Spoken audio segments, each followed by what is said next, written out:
Hello and welcome to Boomer Banter. My name is Wendy Green and I am your host. And today I'm kicking off a two-part series on something that's both tender and universal: friendships. Specifically, the transitions that we face in friendships, because here's the truth: friendships aren't static, they shift, they fade, they deepen, they end. And understanding those changes isn't just helpful, it can also be healing. So, this week in part one, we're going to talk through the arc of friendships and relationships starting in childhood and continuing through young adulthood. We're going to talk about what early friendship teaches us about trust, belonging, and self worth, why some friendships vanish and others, they leave a lasting imprint, and how reflecting on these stages can help us reframe friendships we have lost with compassion. And then next week, next week, we'll dig into part two: the friendships we have now as older adults. We'll talk about loneliness and making new connections and keeping friendships alive when energy and time feel limited.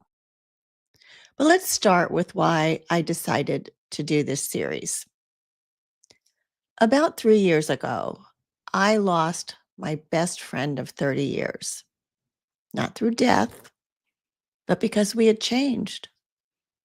We had a misunderstanding. She hung up on me and has chosen not to answer any of my attempts to connect with her. So I gave up also. The friendship began when we were single parents living in Asheville. We did everything together. We had met when our children were at the summer day camp in between, school sessions, and it felt like the perfect friendship. The truth is, we only lived in the same town for a couple of years. Then I moved on to follow a career path, and she stayed behind in Asheville.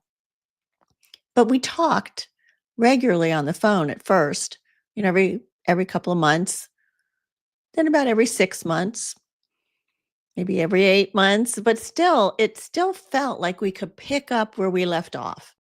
We had our kids in common. We had all of that to talk about, and of course, we were single women, so we talked about some of our challenges with trying to find somebody nice to go out with.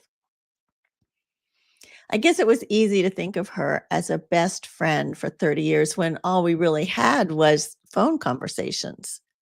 But when I moved back to the area in 2013, I think we both expected that we would see each other like so many more times. But she had established a life in Asheville and I was still working in Greenville. So it didn't work out the way we had thought or hoped, but we did try to find time together. And when we did, we usually had a good time.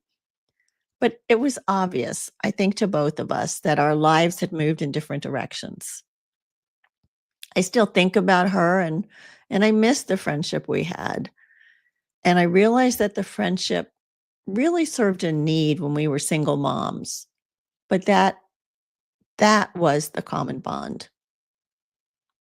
And I imagine you all have had similar experiences with a friend you thought you would have forever. So let's get into this.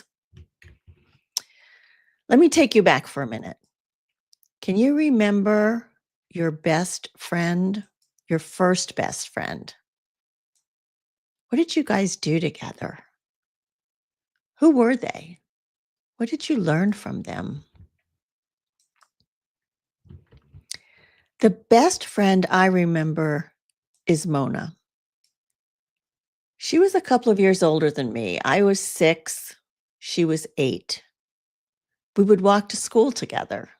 And one day, after an early morning rain, there was a rainbow.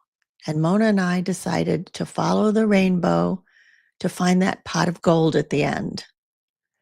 After traversing through several backyards where we were sure the rainbow had touched down, We ended up at school, wet, with no pot of gold. But as I wrote this story and as I thought about it, I realized that Mona and I liked adventure. And she encouraged me to be curious and even brave, to go walking into people's backyards. So in childhood, friendships are simple and incredibly powerful. They're often based on proximity: who lives next door, who sits next to you in class, who likes the same snacks or likes to play on the swings. It's not about shared values yet. It's about shared moments. But even in that simplicity, we're learning the fundamentals of how relationships work.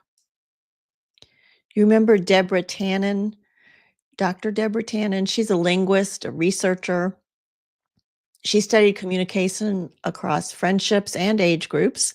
Childhood friendships form their earliest templates for emotional safety, loyalty, and social belonging. And what we absorb at that stage when we're children is how we're treated, how conflict is handled, whether we feel chosen or excluded. That starts to build our internal friendship script. The other part of this time of your life is the family that you grew up in. If you were encouraged to share, apologize, and include others, you probably brought that into your early friendships. But if you came from a family with a lot of chaos, unpredictability, emotional distance, you might have gone one of two ways. You might have clung tighter to your friends because you were afraid of losing them, or you learned to keep people at an arm's length. So now that you've had a couple minutes to think about those questions: who was your best friend? What did you do together? And what did they teach you? Have you come up with some answers? I would encourage you to take a little time after this podcast to think about that. Really dig in, because it doesn't come to you right away. I had to think about it a while, but it can really be insightful. You might even want to write about it. What did you learn? Who were they? What did you enjoy doing together? As I was growing up, we moved several times during my elementary school years. After first grade, we moved into a new neighborhood, and Mona was no longer close by, so I didn't see her again. I made several good friendships in my new neighborhood. Probably most of them were like bike riding friends. We explored the neighborhood. But then after fourth grade, we moved again. So maybe I was getting the idea that friendships don't last, or you just have to move on and try to make new friends. That's a whole other insight that I need to explore, but not now. For now, I want to do a little bit of fast forwarding to go to middle school, high school, where friendships get complicated. Middle school was horrible for me. How about for you? People who were your friends in the neighborhood, they suddenly stopped being your friends. Why? Well, maybe they thought they were too cool for you or you were too cool for them. In middle school, it becomes an emotional roller coaster for most of us. And you are spending a lot of time trying to figure out who you are. This stage is no longer just about playing together. It's about your identity. You're trying to figure out, who am I? And just as importantly, where do I belong? The need to belong is hardwired. Psychologist Abraham Maslow put it right in the middle of his hierarchy of needs, above food and shelter and below self-actualization. And during adolescence, the need to belong intensifies. Our friend groups, they become our social currency. Popularity starts to matter. Cliques form, labels stick.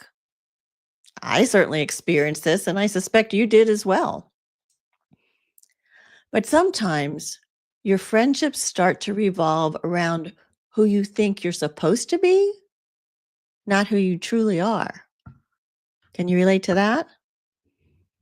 So, what do I mean by that? Well, in high school, we really start to identify with our labels. Were you a jock, one of the smart kids, a drama queen, a cheerleader, a druggie, a student leader, a loner, or any other number of labels that were assigned to you? Once you were labeled, you kind of carried that label all through high school, didn't you? And our friends are also part of the group we are part of. So that's where we find our friends, in that group that's labeled whatever. It's no wonder these years are some of the most emotionally intense when it comes to friendships. We cling to the confirmation of who we are by the friends we associate with.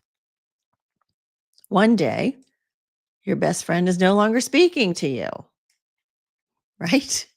And then the next day, you cannot imagine ever not being best friends. It's an emotional roller coaster. And yet, many of the friendships during our teen years, they don't last. We move on to college and then first jobs, and we move away, have new relationships. All of those things start to pull people apart. Some friends stick, many don't. And here's the thing, that's okay. But it doesn't always feel okay. You might think to yourself, why did we stop talking? How did we drift apart? I thought we'd be close forever. But friendship isn't a failure if it ends. It was still real. It still mattered. There's a phrase I love, and I know you've heard it before. People come into your life for a reason, a season, or a lifetime. And that's not just poetic. It's true. And recognizing this truth is helpful in understanding our friendships. I think many of our young adult friendships come into our lives for a reason. My 30-year friendship, we needed each other as two single women in a new town, raising our kids. We needed each other. We were there for a reason. And I think we find those reasons when we're young adults, the raising the kids together, navigating new jobs, moving away from home. The friends we make during this time are in similar situations. So there's a camaraderie of the familiar. How many of your young adult friendships, though, are still Facebook friends, but probably not much more than that? A season could be like your college roommate. They knew you better than anyone else ever knew you, and you knew them better. Although I know many people who have maintained friendships with their roommates, many of us have drifted apart. A season could also be friends at work until you move to a new company or an organization or retire. Then you kind of drift away. But a lifetime, that's the rare gem. The person who knew your siblings and parents and still remembers your favorite dessert. I just heard from someone, a fellow podcaster. Actually, last week she emailed. She has a friend that she has known for 54 years since she was little. That's unusual. I have lost touch with all of my high school friends other than connecting with them on Facebook. I grew up in Miami. Some of them stayed. I moved away at 19, and I never moved back. My sister moved away also, but she's maintained a friendship with at least one of her high school friends that I know of. But that's one of the interesting things about friendship. We all have a different need and a different description of what a friendship is. I was always the type of person who had one or two close friends. My sister always seemed to have a group of friends. And in either situation, we learned life lessons from our friends and we learned what worked for us. I'm grateful to be connected through Facebook with many friends from high school. It's fun to watch what they're doing. And, sometimes I wonder, what if I had stayed in Miami? Would I still be friends with any of them? Who knows? Before we get into the next thing I want to talk about, I want to mention our sponsor, Greenwood Capital. This month, as you can tell, we're talking about relationships.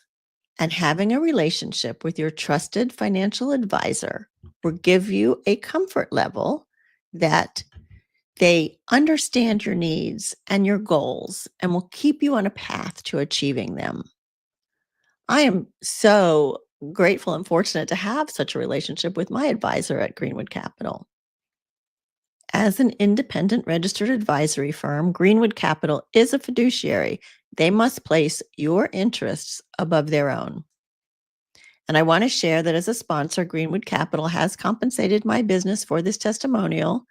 For more information about how they can help you make a financial plan, go to greenwoodcapital.com. Okay, back to our discussion about friendship transitions. When we're young, we expect that our best friend will always be our best friend. But not all good friendships are meant to last a lifetime.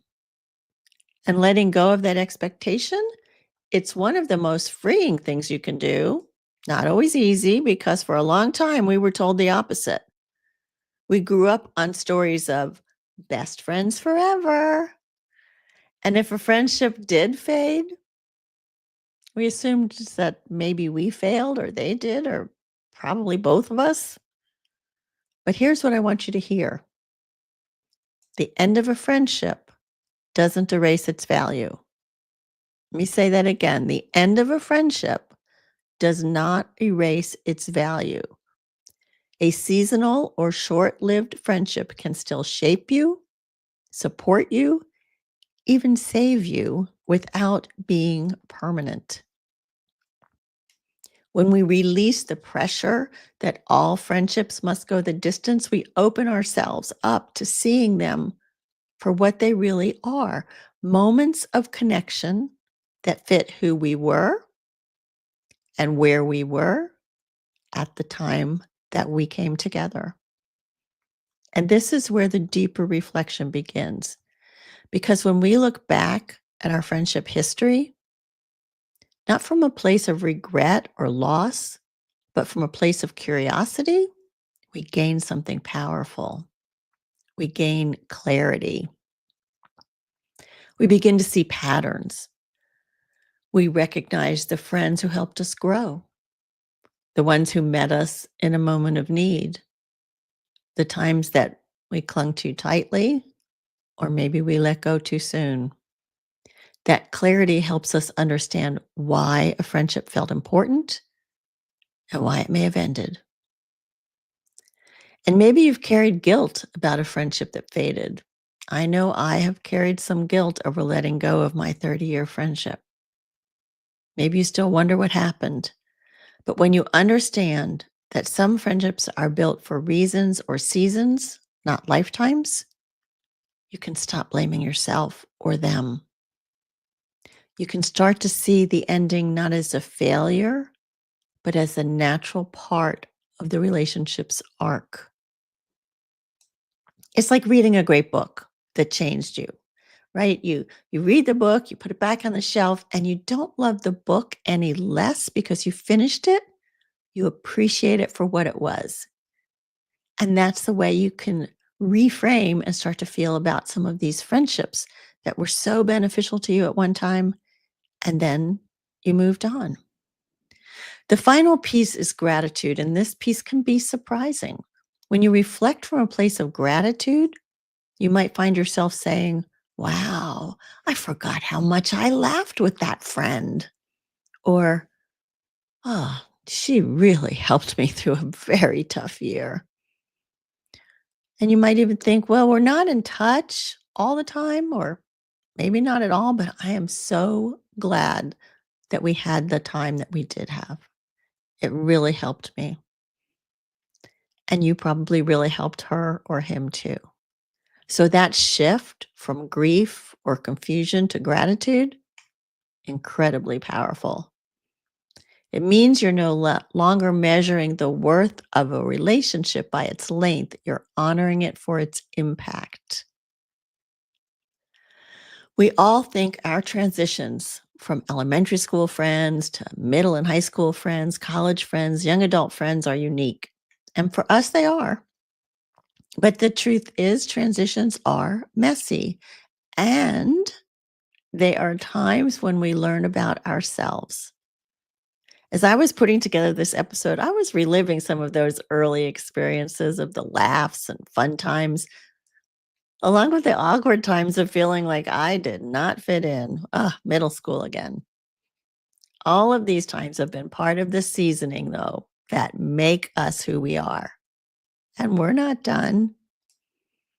In 2 weeks, we'll talk about the friendships we hold in this stage of our life right now.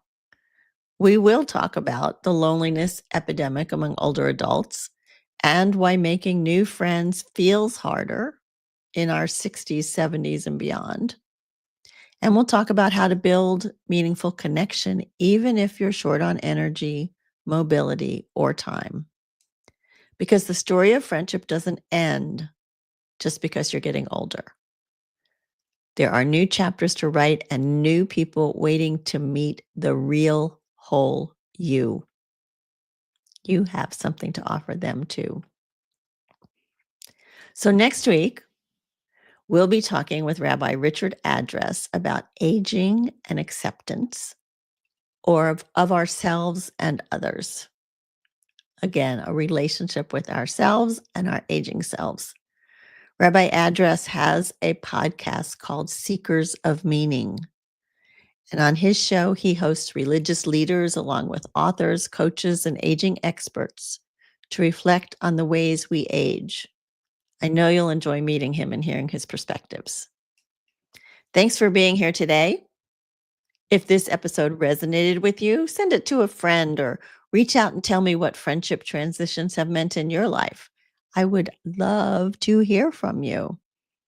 And if you'd like to stay connected, I'd love to send you a weekly email that includes information about what we're doing every week, some thoughts and ideas that I have, and links to recent episodes. So just visit heyboomer.biz and click on Age Well with Us. It's simple, it's free, and it's the best way to stay in the loop. And thank you again to Greenwood Capital for hosting this podcast. We appreciate their support. Greenwood Capital is an independent registered advisory firm providing wealth management, investment solutions, and financial planning to clients in 23 states. So check them out at greenwoodcapital.com. Until next time, take care of yourself, take care of others, and I'll see you next week.